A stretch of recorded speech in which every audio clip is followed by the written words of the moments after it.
മന്ത്രിസ്ഥാനം തെറിച്ചാലും വേണ്ടിയില്ല, എന്ത് സംഭവിച്ചാലും സിനിമ ചെയ്യുമെന്ന സുരേഷ് ഗോപിയുടെ പ്രസ്താവന വിവാദമാകുന്നു. ഇതിനോടകം തന്നെ വിവാദം സോഷ്യൽ മീഡിയ ഏറ്റെടുത്ത് സുരേഷ് ഗോപിക്ക് നേരെ ട്രോളുകളുടെ പെരുമഴ തന്നെ തീർക്കുകയാണ്.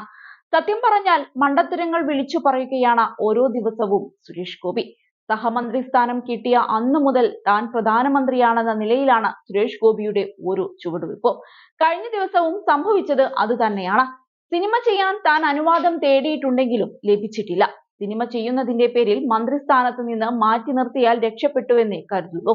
മന്ത്രിസ്ഥാനത്തെ ബാധിക്കാത്ത രീതിയിൽ ഷൂട്ടിംഗ് സെറ്റിൽ അതിനുള്ള സൗകര്യം ഉണ്ടാകണമെന്നാണ് ആഗ്രഹമെന്നും ഫിലിം ചേംബർ സംഘടിപ്പിച്ച പരിപാടിയിൽ സംസാരിക്കവേ സുരേഷ് ഗോപി പറഞ്ഞത് നേതാവിന് വടികൊടുത്ത് അടി കിട്ടിയ അവസ്ഥയായി മാറിയിരിക്കുകയാണ്. ഏതായാലും കഴിഞ്ഞ ദിവസം താരം പറഞ്ഞത് കേട്ട് വാ പൊത്തിച്ചിരിക്കുകയാണ് മലയാളികൾ. താരത്തിന്റെ വാക്കുകൾ ഇങ്ങനെയായിരുന്നു: സിനിമ ഞാൻ ചെയ്യും, അതിന് അനുവാദം ചോദിച്ചിട്ടുണ്ട്, അനുവാദം പക്ഷേ കിട്ടിയിട്ടില്ല. സെപ്റ്റംബർ 6-ന് ആരംഭിക്കുന്ന ഒറ്റക്കൊമ്പൻ എന്ന സിനിമയിൽ താൻ അഭിനയിക്കും. എത്ര പടം ചെയ്യാനുണ്ടെന്ന് അമിത്ഷാ ചോദിച്ചു. 22 എണ്ണമെങ്കിലും ചെയ്യാനുണ്ടാകുമെന്ന് ഞാൻ പറഞ്ഞപ്പോൾ അദ്ദേഹം ആ പേപ്പർ എടുത്ത് ഒരു വശത്തേക്ക് എറിഞ്ഞു. അനുവദിക്കാമെന്ന് പറഞ്ഞിട്ടുണ്ട്. ഇനി അതിന്റെ പേരിൽ പറഞ്ഞയക്കുകയാണെങ്കിൽ ഞാൻ രക്ഷപ്പെട്ടു. കാരണം തൃശ്ശൂരിലെ ജനങ്ങൾക്കു വേണ്ടി കൂടുതൽ സജീവമായി പ്രവർത്തിക്കും. ഇതിപ്പോൾ എനിക്ക് അതിനൊന്നും സാധിക്കുന്നില്ല. ചരിത്രമെഴുതിയ തൃശ്ശൂറുകാർക്ക് നന്ദി അർപ്പിക്കണമെന്ന് നേതാക്കൾ പറഞ്ഞതുകൊണ്ട് വഴങ്ങേണ്ടി വന്നതാണ്. ഇപ്പോൾ തൃശ്ശൂരിലെ ജനങ്ങൾക്ക് തന്നെ ലഭിക്കുന്നത് കുറവാണ് എന്നൊക്കെയാണ് നേതാവ് കഴിഞ്ഞ ദിവസം തട്ടിവിട്ടത്. ഇത് മാത്രമല്ല, സഹമന്ത്രി സ്ഥാനം ലഭിക്കുന്നതിനു മുൻപും സുരേഷ് ഗോപി പറഞ്ഞ വാക്കുകൾ ഏറ്റെടുത്ത് നേതാവിനെതിരെ സോഷ്യൽ മീഡിയ പൊങ്കാലയിട്ടിരുന്നു.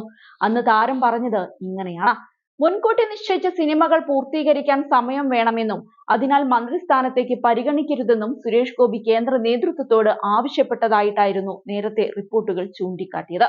ഞാനൊന്നും ചോദിച്ചില്ല, ഈ പോസ്റ്റ് വേണ്ട എന്ന് പറഞ്ഞിരുന്നു.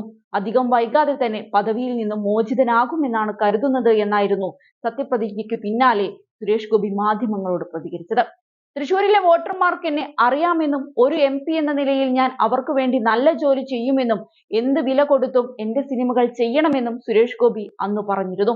സത്യത്തിൽ കേന്ദ്രമന്ത്രി സ്ഥാനം സ്വപ്നം കണ്ട സുരേഷ് ഗോപിക്ക് കിട്ടിയത് വെറും സഹമന്ത്രി സ്ഥാനമാണ്. എന്നാൽ നേതാവ് ഇതൊരിക്കലും പ്രതീക്ഷിച്ചിരുന്നില്ല.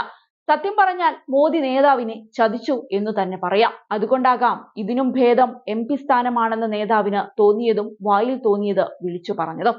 ഏതായാലും സിനിമ കാരണം മന്ത്രിസ്ഥാനം പോകുന്ന ലക്ഷണമാണിപ്പോൾ കാണുന്നത്.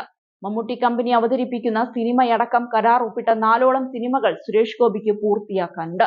സുരേഷ് ഗോപിക്കൊപ്പം മമ്മൂട്ടിയും ഫഹദ് ഫാസിലും കുഞ്ചാക്കോ ബോബനും തുടങ്ങി വലിയ താരനിര തന്നെ അണിനിരക്കുന്ന ചിത്രമാണ് മമ്മൂട്ടി കമ്പനി ഒരുക്കുന്നത്. ചിത്രം മഹേഷ് നാരായണനാണ് സംവിധാനം ചെയ്യുന്നത്. ഇതിന്റെയൊക്കെ തിരക്കിനിടയിൽ രാഷ്ട്രീയം തന്നെ മറന്ന കളിയാണ് നേതാവ് കളിക്കുന്നത്.